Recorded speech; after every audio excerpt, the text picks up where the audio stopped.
all of the distractions found online, they can often get in the way of being productive. So today we have David Ryan-Polger from davidryanpolger.com.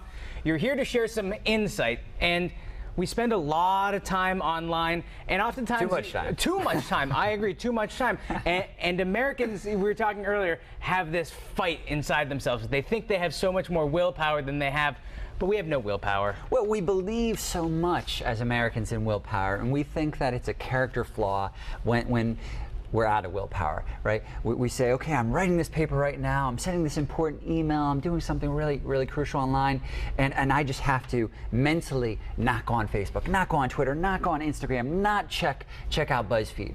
I have to just mentally lock that away, but that can be very straining for people. And studies have shown that, be it online or even dealing with food, we don't have that willpower. Willpower is going to work like a muscle that gets fatigued. So we're constantly testing that. We're constantly working that out, because every time I go online to do something productive, I constantly see 5 ways to get a rock hard, hard I'm just going to say, get your beach body. It's those listicles. The listicles are what kill you. Right, the listicles kill you because they're so catchy. It's what we call clickbait. And you know, we live in a capitalist society, Seth, so they're going to go out there and they want our eyeballs. And you know what? They're getting our eyeballs. So you can't really blame them. But what you have to do is you have to say, as an individual, I want to be productive. I want to be efficient. I want to be focused for a certain period of time today.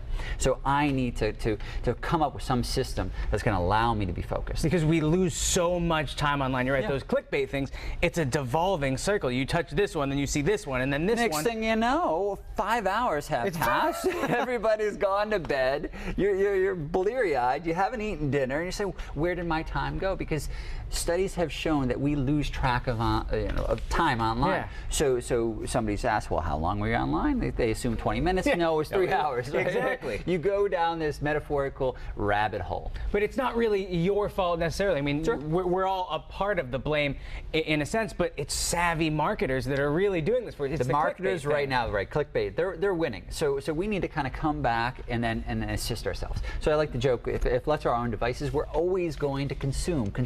If left to our own devices, we'll be on our devices all the exactly. time. So pun intended. So we need sometimes these distraction blocking softwares, and they have certain ones that are going to actually block certain parts of the internet, block all of the internet for periods of time. Started out with a lot of writers, writers who needed 5 straight hours of focus, who couldn't find that because their focus was constantly being tugged.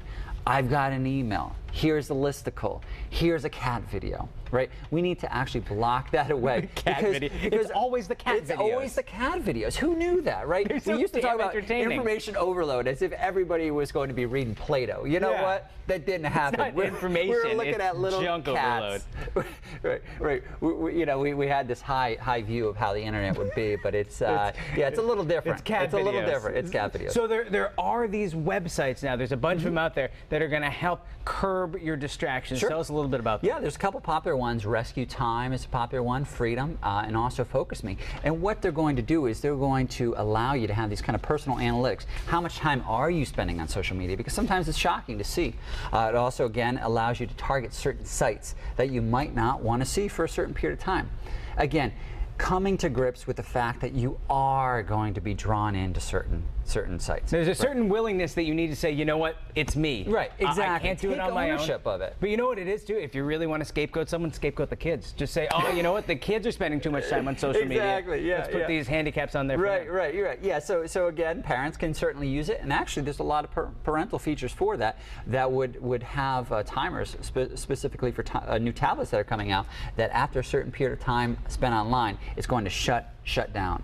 But the same thing, again, going back to distraction blocking software like Rescue Time, that's going to allow you to have a certain higher level of focus. Well, David, I'm guilty of this, so after this segment, I think I'm going to go. I'm going to go investigate. Thank you so much Thank you, Seth. for stopping by. If you want these tips and more, just head to our website, mymassappeal.com.